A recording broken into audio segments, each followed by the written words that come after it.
ప్రభుత్వం చేసింది. ఇక్కడ ప్రజలు నేను ఒక విషయం కోరాలనుకుంటున్నాను. దయచేసి అందరూ మీ ఇంట్లో ఉండండి. రెండోది బీచెస్ కానీ లో లయింగ్ ఏరియాస్కి దయచేసి వెళ్ళొద్దండి. అధికారులు చెప్పింది తూచా తప్పకుండా పాటించండి. ఎందుకంటే ఇది చాలా ఇప్పుడు ఉన్న సమాచారం మేరకు 100 కిలోమీటర్ల వేగంగా వస్తుంది కనుక అందరం జాగ్రత్తలు తీసుకోకపోతే మళ్ళీ ఇబ్బంది పడతాం. ఇప్పటికీ మీడియా మిత్రులు మీరు కూడా కవరేజ్ చేస్తున్నారు. మీరు కూడా ప్రజల్లో చైతన్యం తీసుకొచ్చే విధంగా మీరు కూడా న్యూస్ ఆర్టికల్స్ చేస్తున్నారు. నేను మానిటర్ చేస్తున్నాం. పాజిటివ్గా బిల్డ్ చేస్తున్నారు. సో ప్రజలు కూడా ఏంటంటే అడ్వైజరీ టైం టు టైం తీసుకుని అది పాటించాలి మేము కోరుతున్నాం. ఈ టైం బయటికి వెళ్తాం కరెక్ట్ కాదు. బీచ్ల దగ్గరికి వెళ్తాం, వీడియోలు చేస్తాం. ఇది టైం కాదు. ఇది అందరు జాగ్రత్తగా ఉండాలి. చాలా క్రిటికల్ అవర్ ఉంటుంది 11:30 నుంచి. ఇప్పటికి మీరు చూస్తే చాలా దగ్గర వర్షాలు గట్టిగా పడుతున్నాయి. దాటిన తర్వాత కూడా వర్షం ఉంటుంది కనుక అందరూ అప్రమత్తంగా ఉండాల్సిన అవసరం చాలా చాలా ఉంది. సో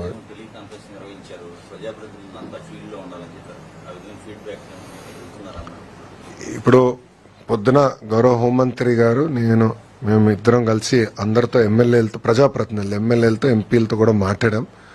వాళ్ళ దగ్గర నుంచి కూడా ఫీడ్బ్యాక్ తీసుకున్నాం. ఎక్కడెక్కడ ప్రాబ్లం ఉంది. గోపాల్పురం ఎమ్మెల్యే గారితో మాట్లాడడం, ఎర్రకాలువ పొటెన్షియల్గా ప్రాబ్లం ఉందంటే దానికి కావాల్సిన చర్యలు మేము సెంట్రల్ ఇక్కడ తీసుకున్నాం. ఆయన కూడా యాక్షన్లోకి దిగి అక్కడ లోకల్గా ఆయన కోఆర్డినేట్ చేస్తున్నాం. సో ప్రజాప్రతినిధులు అందరితో మాట్లాడాను, ఎమ్మెల్యేలతో మాట్లాడా, ఎంపీలతో మాట్లాడా, అందరినీ ఫీల్డ్లో ఉండమన్నాం. కంపల్సరీ ఈరోజు అందరిలో చైతన్యం తీసుకొచ్చి ప్రికాషన్స్ తీసుకోమనం. రేపు అయిన తర్వాత ఫీల్డ్కి వెళ్ళమనం, గ్రామాలకు వెళ్ళాలి, పంట పొలాలకు వెళ్ళాలి. మొత్తం రిలీఫ్, రీహాబిలిటేషన్ పక్కడబందీ చేసే విధంగా వాళ్ళందరూ అప్రమత్తంగా ఉండాలని మేము చెప్తాం కూడా జరిగింది. సో అందరినీ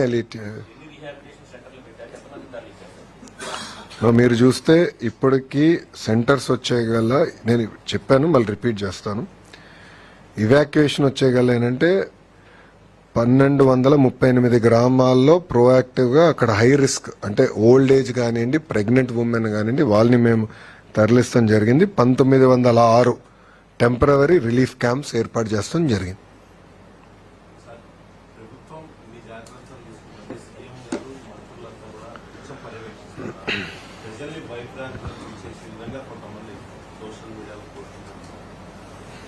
అంటే ఇనీషియల్గా కొంతమంది చేశారు. దానిపైన యాక్షన్ ఏముంటుంది అనేది మేడం గారు తీసుకుంటారు. బట్ ఇప్పుడు మా ఫోకస్ అంతా ప్రజల్ని అప్రమత్తం చేయాలి, అదేవిధంగా వాళ్ళ చైతన్యం తీసుకురావాలి. మళ్ళీ ప్రభుత్వం పరంగా రిలీఫ్, రీహాబిలిటేషన్ కూడా మేము రెడీ అవ్వాలి. సో ప్రభుత్వం అలర్ట్గా ఉంది. ఇది ఈ రోజు కాదు, 23 నుంచి మేము మానిటర్ చేస్తున్నారు.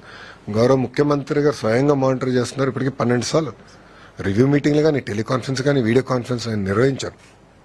మీరు కూడా దయచేసి గమనించాల్సిన విషయం, ప్రజాప్రతినిధులు కూడా ఫీల్డ్లో ఉన్నారు. ఎమ్మెల్యేలు కానీ, ఎంపీలు కానీ అందరూ ఫీల్డ్లోనే ఉన్నారు. మా గొట్టపాటి రవి గారు ఎనర్జీ మినిస్టర్ అక్కడనే ఉన్నారు. పొద్దున మేము అందరం ఆడుకుంటే అక్కడ ఎక్కడుంటే బెటర్ అంటే ఇది ఎక్కడ ఎఫెక్ట్ ఎక్కువ ఉంటున్నది ముందులే గేజ్ చేసుకుని అక్కడ మూవ్ అయిపోయారు అందరూ. సో మంత్రులతో సహా అందరూ అప్రమత్తంగా ఉన్నాం. ఎవరి నియోజకవర్గం వాళ్ళు కూడా జాగ్రత్తగా మానిటర్ చేసుకోవాల్సిన అవసరం ఉంది. ఇది ఎవరు లైట్గా తీసుకోరు, చాలా సీరియస్. సైక్లోన్ అనేది సైక్లోన్, ఎంత స్పీడ్ వస్తుంది అనేది డిఫరెంట్. బట్ అప్రమత్తంగా లేకపోతే లాస్ ఆఫ్ లైఫ్ ఎక్కువ ఉంటుంది. సరే,